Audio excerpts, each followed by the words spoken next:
A'udzubillahi minasyaitonirrajim. Bismillahirrahmanirrahim. Alhamdulillah wala haula wala quwwata illa billah. Allahumma shalli ala Muhammadin wa ala alihi wa ashabihi wa mawala. Amma ba'du. Alhamdulillah, atas izin dan taufik Allah Subhanahu wa taala kita kembali bertemu di kajian kurma edisi ke-8. Yang insyaallah semoga ikhtiar kita, semua yang mengupayakan, semua yang menjadi asbab terjadinya sharing ilmu dan peringatan ini, Allah meridhoi kita semua. Seluruh rekan-rekan netizen, seluruh sahabat yang di dunia nyata maupun maya yang kami hormati, selama bulan suci Ramadan kita sering disesaki, dibanjiri dengan sebuah doktrin bahwasanya melakukan kebaikan adalah mendapat kelipat gandaan pahala. Namun sebagai orang yang mukmin, muslim yang cerdas, bagaimana dia diberikan akal oleh Allah Subhanahu wa taala, seyogianya kita bisa memilih mana yang menjadi prioritas, mana yang menjadi sekunder, mana yang menjadi tersier dan seterusnya. Mana hal-hal yang fardu atau dalam bahasa agama, mana yang menjadi sunnah, mana yang hanya sebatas boleh dan seterusnya. Contoh sederhana, di antara kita mungkin banyak yang misalnya sangat bersemangat untuk melakukan sholat tarawih, membaca Al-Quran, memberikan takjil, buka puasa dan seterusnya. Adalah semua itu bagian daripada bagaimana cara kita merayu Allah di bulan yang suci, dan itu emang bagus sekali. Tetapi yang perlu diingat adalah menjalankan kefarduan, menjalankan yang menjadi prioritas.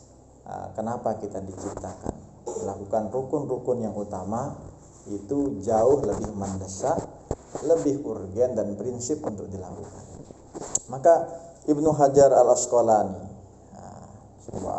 seorang ulama besar di manhaj dan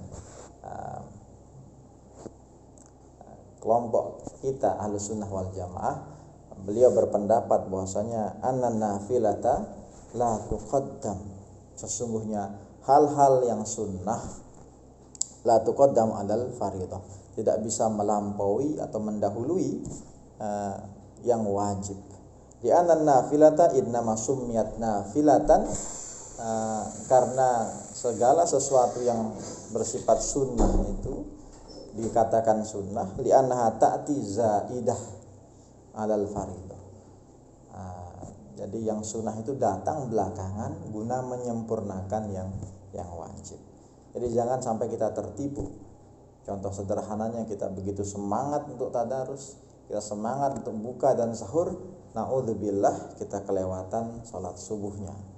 Kita begitu semangat untuk mengatakan ini adalah amal-amalan sunnah baginda Nabi. Kalau kita bicara konteks yang lebih luas di luar Ramadan, ini adalah perkara sunnah, memelihara jenggot, berpenampilan yang zahir mangan Nabi, tapi di satu sisi menjaga ukhuwah Islamiyah, menjaga kekerabatan, menghormati perasaan orang lain adalah hal yang jauh prinsip yang lebih wajib untuk kita jaga.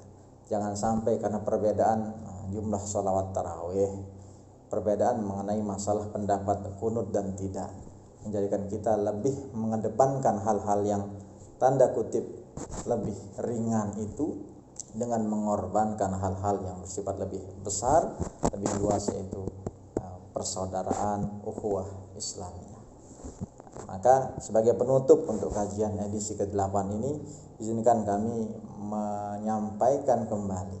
Kalau kita cari sumbernya nih, belum banyak yang tahu siapa sebenarnya Al-Qail Al-Awwal, yang pengungkap pertama dari redaksi ini, tapi para penulis di banyak tulisan mengatakan minal ulama il-kibar, dari pendapat ulama-ulama terdahulu yang besar, yang dianggap sudah memiliki otoritas keilmuan.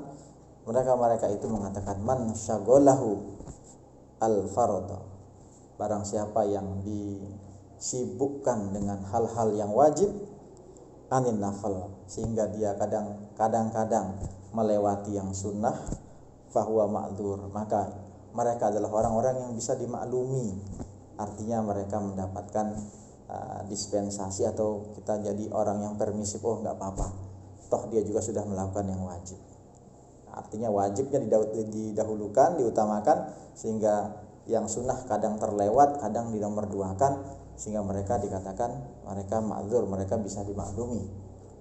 Sedangkan tipe yang kedua adalah waman syagolahun nafla, barang siapa yang disibukkan dengan hal-hal yang bersifat sunnah anil fardi, daripada ketimbang yang wajib. Yang kayak tadi, sibuk tadarus, sibuk tarawih, sholat isya-nya lupa, sholat maghribnya nggak jamaah, sholat subuhnya jam 7. Tapi yang sunnah-sunnah dia lebih gemari, lebih doyan, fahuwa magrur, semuanya mereka adalah orang dan golongan-golongan yang tertipu. Na'udzubillah, semoga kita dijauhkan dari kelompok yang kedua ini. Yang paling baik adalah bagaimana yang pertama dan yang kedua, artinya yang fardu, yang sunnah berjalan seiringan dengan tetap memprioritaskan yang utama, yaitu kewajiban yang memang Allah sudah tetapkan dalam agama kita, lalu terus kita tingkatkan. Ada zaidah, ada ziyadah. Ingat bahwasanya sunnah itu ibarat sederhananya, kalau kita kerja, kita pegawai, kita guru atau apapun profesi kita, atas dasar kerja kita, kinerja kita dikasih gaji pokok, itulah kefarduan. Kalau kita melanggar, kita tidak baik, akan ditegur secara tegas. Tetapi sunnah adalah ibarat bonus dari atasan kita, dari Allah Subhanahu wa taala. Setelah semua yang kewajiban yang kita lakukan dengan baik, sempurna, lalu ada etos kerja yang semakin meninggikan grade kita, derajat kita, maka sehingga bos kita menjadi ridho, merestui kita, dia tambah uang tips, itulah bonus. Tentu sangat sayang jika kita tidak mendapatkan tips dan bonus.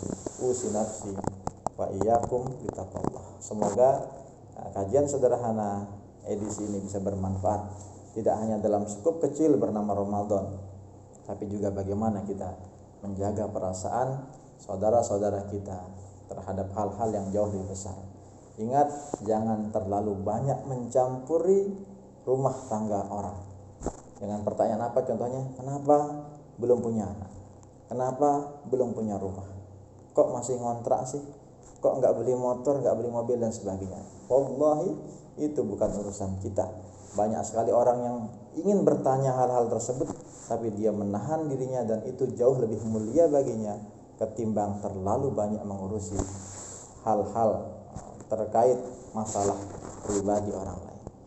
Usi nafsi wa iyyakum bitaqwallah. Semoga ada manfaatnya. Jumpa lagi di edisi kurma berikutnya insyaallah. Assalamualaikum warahmatullahi wabarakatuh.